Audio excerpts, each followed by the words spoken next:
What is going on, Swoopers? Welcome back to another episode of Swoop Luke. In this episode, we'll be previewing the Collingwood West Coast game.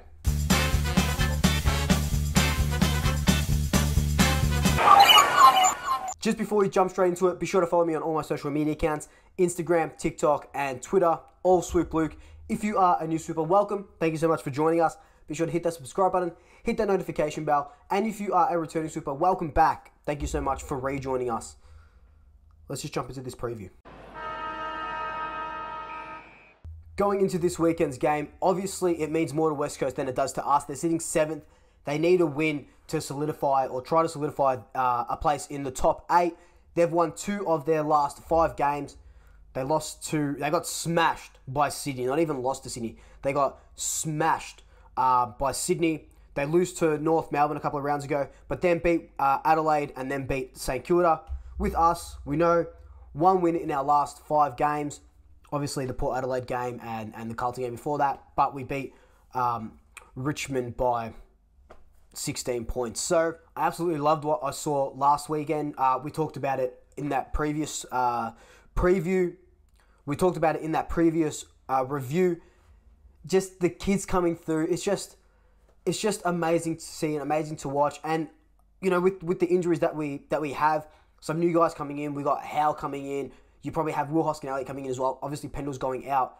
It's going to be another new look Collingwood team, especially, you know, without Pendle. So, look, the form for us, it doesn't really matter, I don't think, because now it's not about if we're on a roll. It's just about if we can play that consistent football that we kind of saw with the Port Adelaide game. Need to tighten up a little bit defensively. We saw for 3/4 of the Carlton game. And we saw for most of the game in Richmond, we just got to play to the best of our abilities for 4 quarters. With West Coast, they have to throw everything at us. They're looking for their 3rd win in a row.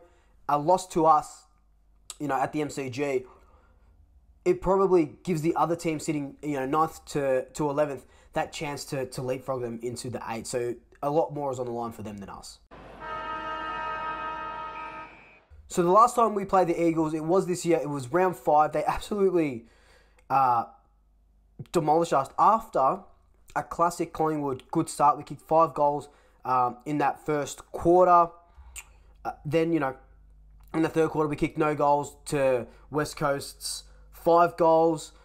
And then, you know, we try and peg it back towards the end, but ultimately we lose that game. We've had a very jarring last few games with West Coast. It's always either close game or it's a blowout. Like round 5 this year, 103-76, we lost. Finals week 1, we know that, 75-76, we won. Round 8, 111-45, we lose.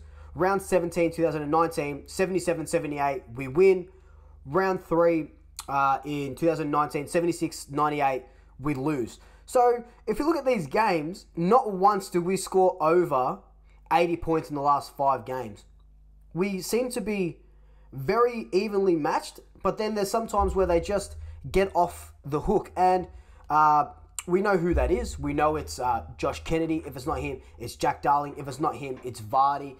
If it's not him, it's Oscar Allen. Like previously, when we versed him this year, Oscar Allen kicked 5, Jack Darling kicked 5, and goddamn Dom Sheed kicked 3. This was the game where Darcy Moore was up forward. He kicked 3 goals. Mychek got knocked out. Kicked 2 goals, 5. Mychek, that classic inaccuracy. Then we know Grundy went up. He kicked 2 nice goals as well. It was just one of those classic games. You know, those classic Collingwood games where we showed glimpses of it.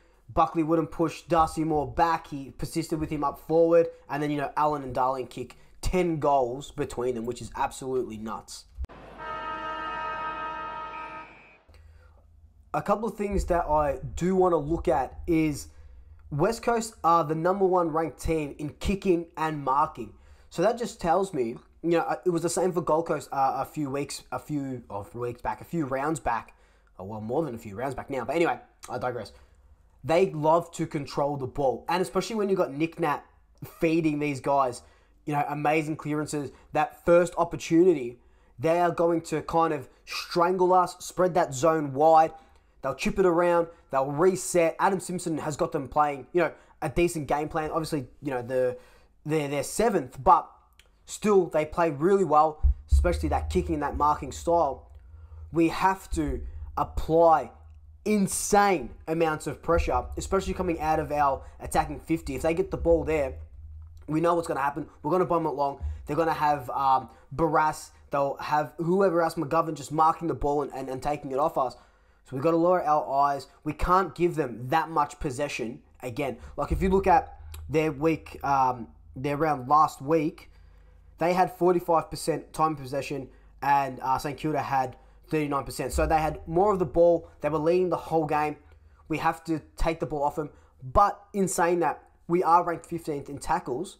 So we got to really get our tackle count up. Our tackles inside 50 without Bo have been down.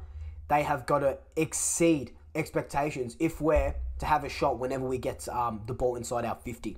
Another thing we're going to look at, of course, is that ruck battle between Nick Nat and Grundy. They're ranked 2nd in hitouts per game. We're ranked 5th in hitouts per game. We're also ranked 18th in clearances per game. So, what do you do? What do you do? You kind of just play Grundy as an extra midfielder, in my opinion.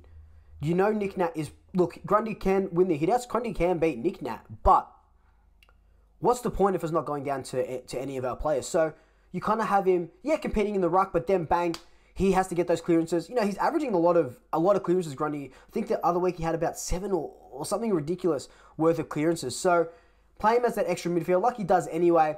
Rest him up forward. Have even Darcy Cameron come in because I do love Grundy up forward. He can take a good grab and he is pretty accurate in front of goals.